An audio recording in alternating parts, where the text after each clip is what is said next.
One early morning in Lagos, before the sun fully rose, the city was already alive. The sound of downfall buses filled the streets. The smell of bread from the roadside bakery floated in the air. The breeze from the lagoon carried a promise of new beginnings.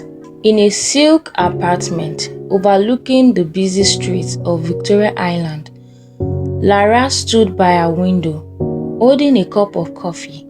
She had always loved the view.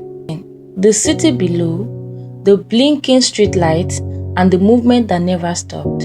Lagos was fast, noisy, and unpredictable, but to Lara, it was home. Lara was a marketing strategist in one of the city's top firms. She was confident, smart, and independent. But beneath her calm exterior, she carries a quiet wound. Years ago, she had loved deeply and lost painfully. Since then, she built walls, not homes, around her heart. It was on an ordinary Tuesday morning, Dami walked into her office. He was a consultant brought in to assist a high-stake project from an international brand. He had an effortless charm, confident without arrogance, intelligent without pride. When he extended his hand to greet her, Lara felt something she couldn't explain. Maybe it was curiosity. Maybe it was the beginning of something she wasn't ready for. Their first few meetings were strictly professional. Deadlines, reports, presentations. But soon, professionalism gave way to a light laughter, shade glance, late-night brainstorming seasons that somehow felt more personal than business. Outside Lagos was loud, but between them there was a silence, the kind that spoke louder than words.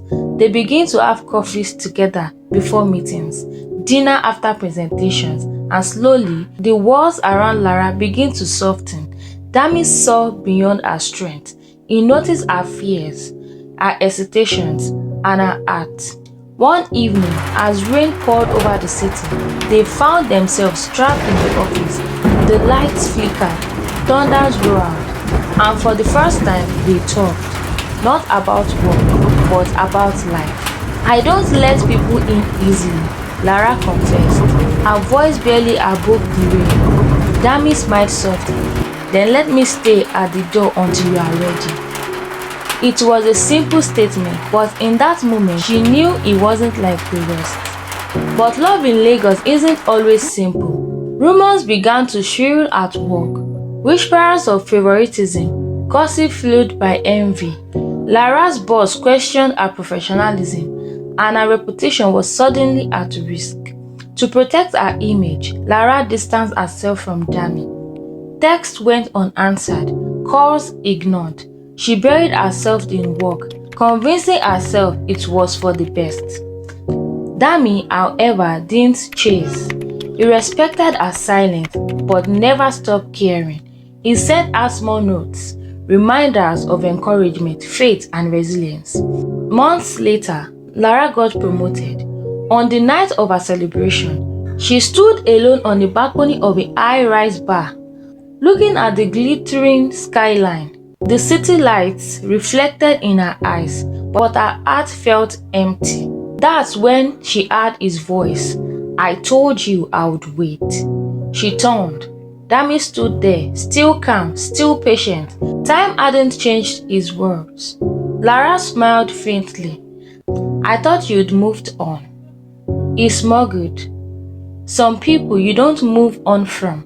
You just keep believing they will find their way back." They stood in silence, watching the cars move below the city, alive and restless, and yet somehow peaceful. Under the soft glow of the city light, Lara finally let go of her fears. Love didn't make her weak, it made her whole. A year later, Lara launched her own creative agency, and Dami became her business partner, and more. Together, they built a company they thrive on passion and trust. Sometimes at night, they would drive across Third Mainland Bridge, watching the reflection of the lights on the lagoon, and every time Lara would whisper, Love didn't find me in a fairy tale. It found me beneath the city lights.